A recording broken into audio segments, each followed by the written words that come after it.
श्री सद्गुरु महाराज की जय। श्री सद्गुरु महाराज की जय। आप सभी श्रोता विद्यानंद बाबा बेस्ट चैनल पर परमाराध्य संत सद्गुरु महर्षि मेही परमानंद जी महाराज के प्रवचनों को सुन रहे हैं। उस प्रवचन की कड़ी को आगे बढ़ाते हुए मैं आपकी सेवा में सत्संग सुधा वचनामृत चतुर्थ भाग से पाठ करने जा रहा हूँ और आप इन पाठ को मंगल पाठ समझें।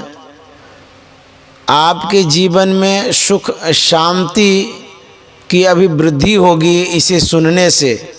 इसीलिए समय दे करके शांत मन से सुने और इन बातों को समझें जो गुरु महाराज अपने अनुभवों में कह गए हैं। अब आप आगे की पाठ को सुने।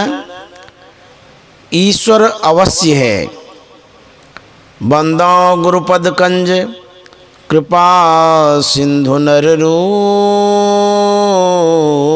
हरि महामोह तम पुंज जासु बचन रवि कर निकर।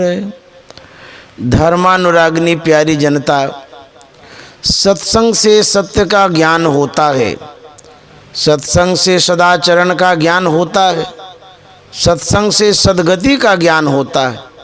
सत्य, सद्गति और सदाचरण इन तीनों को लोग ग्रहण कर सकें तो बहुत अच्छी बात है। सत उसको कहते हैं जिसका परिवर्तन नहीं होता, जिसका विनाश नहीं होता, अर्थात अत्यंताभाव नहीं होता। ऐसा जो है वह है सत्य।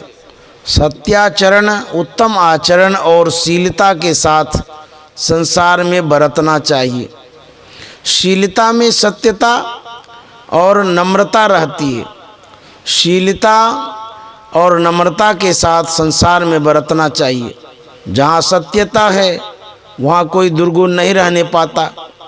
सत्य दुर्गुणों का विनाश कर देता है। सत्य हो परंतु नम्र भाव नहीं तो सत्य में रूखापन रहता है। इसीलिए सत्यता के साथ नम्रता अवश्य चाहिए। यदि झूठ का त्याग हो जाए, हिंसा का त्याग हो जाए, नशाओं का त्याग हो जाए, चोरी का त्याग हो जाए, व्यभिचार का त्याग हो जाए, इस पंच पापों का त्याग हो जाए तो वह त्यागने वाला पूर्ण त्यागी है। नम्रता के साथ सत्य का भाव हो, यही शीलता में चलना है। हम लोगों का यह शरीर कुछ काल तक रहेगा, यह सदा नहीं रहेगा। बहुतों का शरीर छूटा तथा उनकी अंत्येष्टि क्रिया बहुतों ने देखी भी। हिरण्यकशिपु ने बहुत तप किया था। उसने वरदान में मांगा था कि मृत्यु आकाश में नहीं हो, धरती पर नहीं हो, दिन में नहीं हो, रात में नहीं हो, किसी अस्त्र शस्त्र से नहीं हो, मनुष्य और जानवर द्वारा नहीं हो। अपने वरदान में उसने अपने को अमर ही मान लिया। सब तरह से उसने ब्रह्मा जी को अपने वरदान में बांध लिया। ब्रह्मा जी ने वैसा ही वरदान दिया। हिरण्यकशिपु भी भक्त था, शिव जी में बहुत प्रेम रखता था, किंतु विष्णु भगवान से द्वेष करता था। विष्णु भगवान का नाम तक नहीं सुनना चाहता था। हिरण्यकशिपु के पुत्र प्रहलाद का जन्म हुआ। प्रहलाद की माँ कुछ काल नारद मुनि की हिफाजत में रही थी। नारद मुनि का ज्ञान उसकी माँ सुनती थी। उसने हरि भक्ति की बात बहुत सुनी।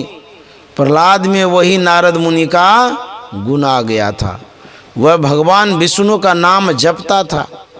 हिरण्यकशिपु ने बहुत मना किया लेकिन प्रहलाद ने नहीं माना। आखिर में तलवार लेकर उसने प्रहलाद से पूछा बताओ तुम्हारा भगवान कहाँ है। प्रहलाद ने कहा, हम में, तुम में, खड्ग खम्भ में, सर्वत्र राम ही राम है। हिरण्यकशिपु ने पूछा, क्या खंभे में भी तुम्हारा भगवान है? प्रहलाद ने कहा, हाँ। यह सुनते ही हिरण्यकशिपु ने खंभे पर तलवार चलाई। उस खंभे से नरसिंह भगवान प्रकट हुए। उन्होंने हिरण्यकशिपु को अपनी गोद में लेकर मकान की देहरी पर सूर्यास्त के समय उसके पेट को अपने नख से फाड़ दिया। उसकी मृत्यु हो गई, वह अमर नहीं रह सका। तात्पर्य यह कि शरीर का नाश अवश्य होता है। शरीर का नाश होता है यह तो सभी जानते हैं, लेकिन शरीर छूटने के बाद कहाँ जाना होता है, इस बात का यत्न नहीं जानते हैं। अपने देश में श्राद्ध क्रिया होती है। श्राद्ध क्रिया से पता चलता है कि शरीर छोड़कर जीवात्मा कहीं चला गया है। उसी की शुभ गति के वास्ते श्राद्ध क्रिया होती है। इसमें इतना ज्ञान अवश्य है कि शरीर नाशवान है और जीवात्मा अविनाशी है। पुराणों के पढ़ने से स्वर्ग और नरक का ज्ञान होता है। जीवन अपने कर्मानुसार दोनों का भोग भोगता है।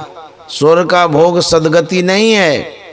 भगवान श्री राम ने अपनी प्रजा को उपदेश देते हुए कहा है, यही तन कर फल विषय न भाई, स्वर्ग स्वल्पयंत दुखदाई। रामचरितमानस उत्तरकांड। स्वर्ग पाने की इच्छा छोड़ देनी है। सद्गति किसको कहते हैं? परमात्मा का संग हो जाना, ब्रह्म से मिलाप हो जाना असल में सद्गति है। लोग संशय करते हैं कि ईश्वर है या नहीं।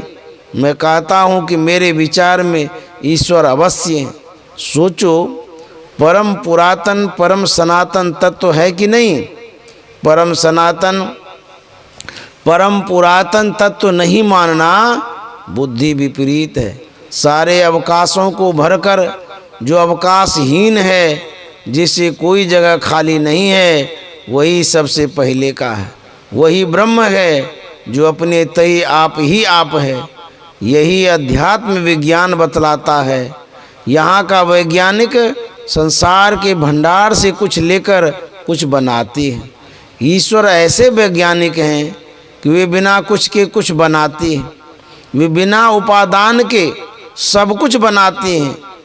यदि ईश्वर भी कहीं से कुछ लेकर कुछ बनाते हैं तो मनुष्य से बढ़कर उनमें कोई विशेषता नहीं। सारी सृष्टि ईश्वर के नियंत्रण में है। ईश्वर वे हैं जो सबके प्रभु हैं, अर्थात वे शासक हैं। उनके शासन में सारी सृष्टि है। गोस्वामी तुलसीदास जी महाराज ने उनकी महानता इस प्रकार व्यक्त की है, राम काम सत कोटि सुभगतन, दुर्गा कोटि अमित यरिमर्दन, शक्र कोटि सत सरिस विलासा, नव सत कोटि अमित अवकाशा, मरुत कोटि सत विपुल बल, रवि सत कोटि प्रकाश, शशि सत कोटि सुशीतल, समन सकल भवत्रास, काल कोटि सत सरिसयति, दुस्तर दुर्ग दुरंत, धूम केतु सत कोटि सम, दुराधरस भगवंत। प्रभु अगाध सत कोटि पताला, समन कोटि सत सरिस कराला, तीर्थ अमित कोटि सत पावन, नाम अखिल यग पूगन सावन, हिमगिरि कोटि अचल रघुबीरा, सिंधु कोटि सत सम गंभीरा, कामधेनु सत कोटि समाना, सकल कामदायक भगवाना, शारद कोटि अमित चतुराई, विधि सत कोटि सृष्टि निपुनाई, विष्णु कोटि सत पालन करता, रुद्र कोटि सम सत सम संघरता, धनद कोटि सत सम धनवाना, माया कोटि प्रपंच निधाना। भार धरन सत कोटि अहिंसा, निर्वधि निरुपम प्रभु जगदीसा। निरुपम न उपमान, राम समान राम निगम कहे। जिम कोटि सत खाद्योत सम रवि, कहत यति लघुताल है। यही भांति निज निज मति विलास, मुनीस हरहि बखानहि। प्रभु भाव गाहक यति कृपाल, सप्रेम सुनि सचुपावहि।